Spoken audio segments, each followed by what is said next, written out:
Ito ang balita na ikay mawiwili. Mga nagbabagang kamao, mga buksi. So mga par, matapos nga po ang matinding bakbakan sa pagitan ng dalawang heavyweight superstar, ang unified champion si Alexander Usyk kalaban ng kanyang mandatory challenger na si Daniel Dubois ng UK, kung saan mga idol round 1 pa lang ng laban, agresibo kaagad ang galawan ng dalawang fighter. Nakikipagsabayan ang Briton sa matinik na galawan ng dating undisputed champion sa ibabaw ng lona. Subalit habang tumatagal mga idol, ay nababasa po ni Usyk ang galawan ni Dubois. Naiiwasan na nito ang malalakas na hampas ng kanyang challenger. Sabay niya ito pinapakain ng left straight sa muka. Bagamat pagdating ng round 5 mga idol, nakatama po ng solid na right hook si Dubois sa bodega ni Usyk, kung saan halos matay si Usyk mga idol at napagapang na lang sa ibabaw ng ring. Pero hindi binalangan ng referee ng knockdown si Usyk at salip isa daw itong low blow at binigyan pa si Usyk ng oras para makapagpahinga sa laban. Subalit sa replay naman mga idol, kitang-kita talaga mga idol na clear body shot ang nakatama. Sumakto talaga sa boundary ng undefeated boxer. At yun nga mga idol, nakaramdam na yata si Usyk na wala siyang panalo kapag nagpatuloy ng body blow si Dubois hanggang sa nadali niya ito sa round 9 ng laban. Pinatumba niya muna ito ng 2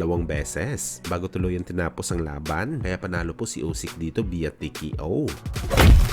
Samantala matapos nga po ang matinding digmaan sa pagitan ni Astrolabio at Kaikano na ginanap sa Thailand kagabi, kung saan mga idol sinibak po ng kapwa natin Pinoy ang Thai boxer sa round 11 ng kanilang bakbakan at naging ganap na WBC mandatory challenger sa bantamweight, kung saan mga idol agad pinuri ng ating pambansang kamao Manny Pacquiao ang kanyang bata sa kanyang panalo. Napabilib si Pacman sa pinakita na galawan ni Acero sa bakbakan. Dito natin malalaman mga idol na special talaga si Astrolabio kay Boss Manny dahil palagi itong updated sa kanyang mga laban, manalo man o matalo sa bakbakan.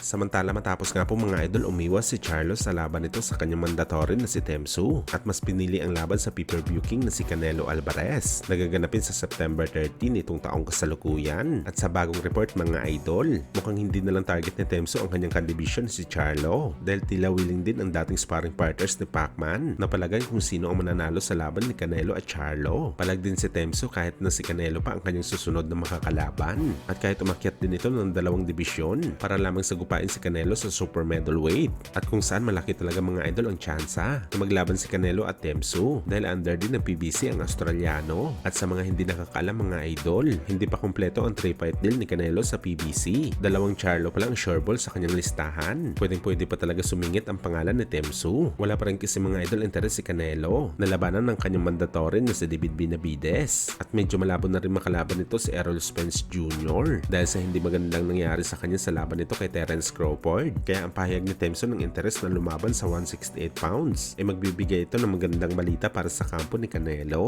Alam nyo naman mga idol na ang hinahanap nila na laban ang medyo sure win na panalo ni Canelo at hindi sila kay David Benavides dahil baka agawin kay Canelo ang kanyang titulo na siya lamang ang dahilan kung bakit nasa pound per pound pa rin hanggang sa ngayon ang pangalan ni Canelo sa boxing sports.